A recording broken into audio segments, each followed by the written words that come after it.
Pokemon! Oh my god, it has been so long since I've played this game and I'm getting back into it. New set, new rules, yeah. The client wasn't working on my Mac for ages, but there's been an update and it's working fine, so I can record matches again.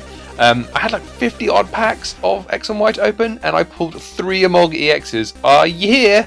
Best EX from the set, so no doubt I'll make a crappy deck with those guys because I'm no way going to be able to trade them away. Anyway, so this deck is a Selgor, Trevenant, Mew, Emolga and Dusk Noir. Very interesting deck. It's an update of my older Selgor Empoleon deck to the Empoleon line out. And I'll kind of explain how this deck works as the game goes on. So we're facing up against the Blastoise EX and the Squirtle. Well, Blastoise EX, no doubt Mega Blastoise, and he's got the Delphox line in there. So Delphox is very similar to the old Magnezone Prime, where you can draw cards up to 6. He's got that Master Ball, which he's Scarlet for, so he's obviously going to be able to search himself out Pokemon for next turn. But right, that's what we've got going on. We haven't really got much set up at the moment. I really don't want to end him because they'll give him a hand of new cards. Probably would have been a good idea because I could get rid of that Master Ball from his hands. That would waste that Skylar. But as you can see, I'm not doing anything, and that's not because I'm thinking. That's because my wife came home from work while I was playing this game, and I really wanted to get a game ready for this week. So I just spoke to her for a little while. So anyway, I'm going to lay the Burbank City Gym. I didn't think that this deck would run many stadiums, so I thought it was safe to put it down, even though I'm not going to really benefit from it. And while I've got it, I might as well play it. That Shauna on the far right is screaming to me to be played. But while I'm spending ages, I guess I can talk about how my win strategy. Basically, deck and cover, 50 damage, poisons and paralysis. With Burbank City in play, you do 3 poisons between turns instead of only the 1 poison damage. Then we have the Trevenant. Basically, when we deck and cover, we go into the Trevenant, which has an amazing ability that when it's active, your opponent can't play item cards from their hands. So that prevents them from playing switches and getting their setup with level balls, ultra balls, and all that shenanigans. But Keldeo does shit over on my parade. It does just switch it, rushes in and ruins things. That's why we run the 2 catcher, even though it's a flippy flip chance, because obviously a Selgor does 100 damage to a Keldeo and plus the 30, so it's quite nice. So yeah, we went for the Shauna, which was definitely the better play. From the level, we're going to get ourselves out the Emolga. Then we run the 1 Emolga because with deck and cover, we are obviously losing field presence. So that allows us to get the setup nice, and as well as I can go into it late game, deck and cover, just sacrificial lambs, only 1 prize, and that way just help keep the flow going. So he's gone straight for the Master Ball and got himself the Mega Blastoise EX and evolved it straight away and ended his turn. So, you know, he obviously feel that we've both got the slow start. He feel he can get away with that. I've gone for the Juniper and Juniper away, a Trevenant, which was a bit painful, especially as I now got the Float Stone. So maybe I, could have level balled out for the Phantom last time as opposed to the Molga. But I've still got plays. I've still got options. So we're going to definitely reuse this Ultra Ball this turn. So while I'm doing this and getting rid of a No Doubt Catcher and the Burbanks, I don't need 2 Burbanks, further deck strategy. So the Mew EX, which I run in the deck, is fantastic because it's got this ability Versatile where it can do any move along as it's got the energy in play. So it can do the deck and covers for me, so it gives me something else to deck and cover. Also super effective against like Mewtwo's and stuff like that, which is very nice indeed. And doesn't need to evolve to attack, so as long as we've got 1 Selgor on the bench, we're definitely going to be able to attack every turn. Then I run the 1/1/1 Dusclops line, Sinister Hand, because I haven't got a massive damage output, and this obviously allows me to move damage and kill targets I need, i.e. like Keldeo. So he's gone for the Muscle Band on that Mega Blastoise EX, so it's as if it wasn't doing enough damage already, he's made it more powerful. And he's got rid of one of his Blastoises and a Squirtle to the Ultra Ball to get the kill there. When I saw that, I was like, fuck my life, this is going to be so hard. I've really got to work around this. Me draw the DCE, and I'm thinking, right, I could what can I do? I can just DCE, maybe I could also Float Stone, but I thought, no, best play is go for the N and see what we get. I know I'm giving him more cards, but at least we can maybe get a setup going. So I've got a Phantom, I've got the Evo setup for next turn. I've got a level ball, so I can now evolve my active. Now, great thing about Selgor, he has free retreat, so I can then attach 1 energy onto the Emolga, and then I can free retreat into that. No doubt I'll put this Mew on the bench because there's no reason not to, and then I can probably would have been a better idea if I just called for fan lead and pulled it out of the deck instead of drawing it. But oh well, instead I put it on, I put it down. So there was the other Mew, so I could have just called for fan lead. But we're going to get out of the Duskull anyway. So we've got the full bench. We're getting the setup going. Apart from we have no supporters in hand, and he's now gone for the final energy on that Mega Blastoise, and he's put down a Fennekin. So he's wanting obviously to start get his guys leveled ready. Running 2 stage 2s in a deck is quite tough, really, with the Delphox and the Blastoise with his Deluge ability. But no attacks again for him once more. So no, obviously he has got no switches in hand. He's just quite quite happy to keep that Squirtle active, so it can just be a sacrifice. So we can move into his Blastoise freely. So we're going to evolve the Trevenant, and probably just gonna. I don't want to knock this thing out really. If I knock it out, I mean he's going to be able to bring that Blastoise in for free and hit something of mine very hard. And Amolga's pretty much done its job, you know. It's good just to stay there, and I've got no supporters in hand. I'm sitting on 1 energy, so I'm just going to have to end the turn and pray for the best, I'm afraid, and just pray he ends me and thinks that, I don't know, clearly he won't end me, but you know, we've just got to see what happens. So he's going to put the Rainbow Energy on the Keldeo, and he's got the Cassius, so that puts the Squirtle back into the deck, which is very nice. It gives him the Blastoise, and he's gone for the Prof's Letter, which is an outrageous card. Why would they bring this card out? I mean, it's an amazing card, but it just made Energy Search just so null and void.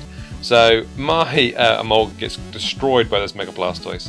And now he can splash 30 damage onto more of my Pokemon, so he's going for the Trevenant and on the Duskull. So I really need to rip something good here. I mean, I have got the energy, so I can at least deck and cover, but I really could do a supporter to try and get the hand up, and I get DCE. So I'm like, oh well, at least that means I'm going to have 2 attacks. At least I'm going to attack this turn. I'm going to deck and cover, and he's going to have to rush in, but I'm going to have to put forward the Trevenant because I want to stop him from playing any item cards from his hand. I think that Keldeo got 1 energy or 2 energies on it. I can't remember. I think that's only 2 energies on it, so it won't be attacking me this turn. But without that Float Stone, that Trevenant is stuck. So he has done the rush in to prevent the damage, and I don't get enough support that I get a level ball. So I'm like, oh, brilliant. So this Trevenant is dead next turn because he obviously had the Prof's Letter, so he got himself those 2 energies. So Trevenant is definitely going to fall. And I Junipered away my other Trevenant, and I didn't see another Phantom in my deck. So one of my other Phantoms is prized. So the main sort of like strategy, one of the main parts of my deck, as you can see, I'm level balling, and there is no more Phantoms. So that's gone until I get a prize. So I'm going to evolve to Dusclops just to keep that thing a bit healthy. I mean, it's going to take 2 more of Blastoise's splash damages to kill it. And there's no, we might as well put the DCE onto the Acelgor because there's no point me putting on the Trevenant because it's going to die next turn. Its attack is quite expensive. It's 3 for 60. It does splash 20 on 2, so it's quite nice. But you know, it's those DCEs are always going to be put on Acelgors. Are always going to be put on Acelgors or Mews for the deck and cover. So I very rarely get to get its attack off. It's just in the deck. That's why I run 2/2, just to something to deck and cover into to prevent them from switching out if they don't run the Keldeo. So at this point I forgot that I have to click end turn. So we're just going to sit here for a little while I don't do a great deal. I just mull on the fact that I've got no hand. He's got a Keldeo. It's not fantastic, looking good for me. Yeah, so I finally realised I need to press pass the turn, and there it is. There's the water energy on the Keldeo. So Keldeo does just one-shot Trevenant anyway, 110. That's how much HP I have. So he goes down. And we're going to obviously go into the Acelgor. So he's going to take his second prize. So we're 2 prizes down. But look, we rip an end. So this is fantastic because we can knock him down 4 and we get 6. And look, there's the Float Stone. I was like, you motherfucker. Why do you come now? All the times you to turn up, you come now. So we're going to put one of the energies onto the Acelgor and we're going to level ball. And what we're going to pull out with this level ball, we're going to see what's going on in the deck. I think I was trying to find a Phantom, but obviously hadn't checked at this time to see there isn't any. So this is a wasted card, and I was like, oh my god, I've got nothing to pull out of my deck. So yeah, that was a wasted card, so great play. So the best thing we can do here, that's got 10 damage on it. We're going to deck and cover it, so that's going to do 100, put it on 110. Then it's going to take the 30 damage from the poison, and when the turn passes, that's going to die. So that's quite nice. We got rid of the Keldeo nice and quick. The only thing I'm praying on right now is that he doesn't have an Ultra Ball or another Keldeo in hand, so we can get it out and save it. So he's put the Rainbow Energy onto the Blastoise. I really don't know why you bother running Rainbow. Just don't bother attacking with Delphox. Just use it as a support guy. But no, he's just helping me out here, damaging his Pokemon. And that gives me 2 prizes. And look, I get the Super Rod and an Acelgor, and I rip a DCE. It's all good, baby. It's all good. So we're going to put the DCE on this guy. There's no point putting 3 energies on the active one. It's got the free tree.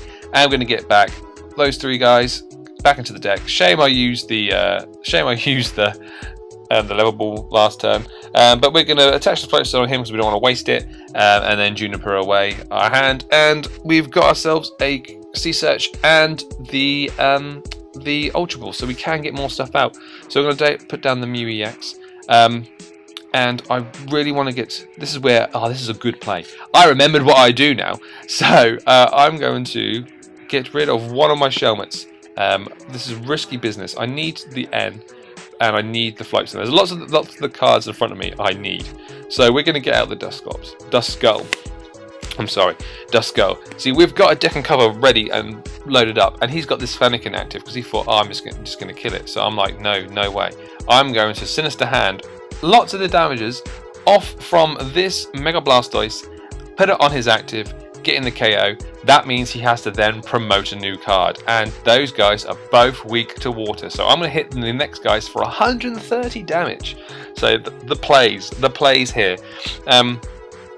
Which is very helpful for me. And he's going to go into the one with the most HP, and I'm going to get another prize card, and I get another Phantom. So after I put the fun Phantom in, but that's fine because that means I can Floatstone, and then we can draw a card and do shenanigans and things with this. So we're going to retreat into our Acelgor with double colorless energy, and we're going to hit this nice and hard for 100 damage, and then it gets 30 poison. So that's now on 180, which is very nice indeed. I'm running the Sea Search in this deck, as you saw earlier. I was thinking about running the Dowser Machine. I believe it's the Dowser Machine, the one that's basically the A-Spec version of Junk Hunt, because I have so many one-ofs in the deck, like Tool Scrapper, and I have 2 Floatstones. It'd be nice to get them back, but I do like the fact that Sea Search's utility, get anything out. So we've now got the Episode, which is awesome. That's got us the Trevenant, and that's Floatstoning, which is amazing. And the end 3 cards was a risk, but we got the DCE, which was fantastic. So I obviously don't want to be attacking with Acelgor. If I attack with Acelgor, I've got no attacks from you. I need an Acelgor on the bench. But here is where I realised that, hang about, that's got 180 damage on it. I might as well keep a lock and kill that guy on the bench. So we're going to take absolutely ages to Sinister Hand all the damage, well not all the damage, but a lot of the damage, 180's worth, from this Mega Blastoise EX onto his bench one, removing that from the game, getting ourselves 2 more prizes by knocking that out, and then we can do ourselves a lovely deck and cover on this guy, maintaining a lock, and unless he has got, and go obviously into Trevenant, so unless he's got a Keldeo in his hand, he'll have no way of getting that guy out of the active slot, and that will take a lot more poison damage. And even if he does have the Keldeo, there's going to be enough damage maintaining left on the Mega Blastoise, left over after we Sinister Hand on to kill the EX one, that we can just put what we need on the Keldeo. All we need to do is put 40 damage on a Keldeo before we deck and cover, and we knock it out. So because we do the 100 to make it 140, then 30 for the pass to make it 170. So and I'm now going to do one more to knock that out. So is it one more? Maybe more. So that's now got, there we go. So that's got 30 damage left on it. And obviously we're going to take 2 prizes and we're going to hit it. So yeah, there's plenty of damage left on the field for us to, if he has got another Keldeo, we can take it out. So we're going to deck and cover, and we've got the energy in our hand, and we've got a Juniper just in case we didn't get energy, and obviously we're going to go into the Trevenant. So he has got the Keldeo, so he can rush in. He's going to play Sharon and give himself 3 cards, so he can rush in to, to prevent the damage, but he's not going to get an attack off because he won't be able to rush in then switch because we've got the Trevenant in play. And like I said, I can just do the Sinister Hand, move 40 damage over to it, promote my Acelgor, attach an energy, and then just knock him out for game. So I think my opponent is going to realise this in a moment and scoop. So that's how we deal with Keldeos. We have the Sinister Hand. That 1/1/1 line is so useful. So it was an interesting deck. It wasn't straight Blastoise Keldeo. Maybe I'll do a game against that if I can find one. I'll probably do a deck profile on this deck sometime soon as well. But I hope you guys enjoyed. Like, comment, subscribe, and all that good shit. And see you later. Adios.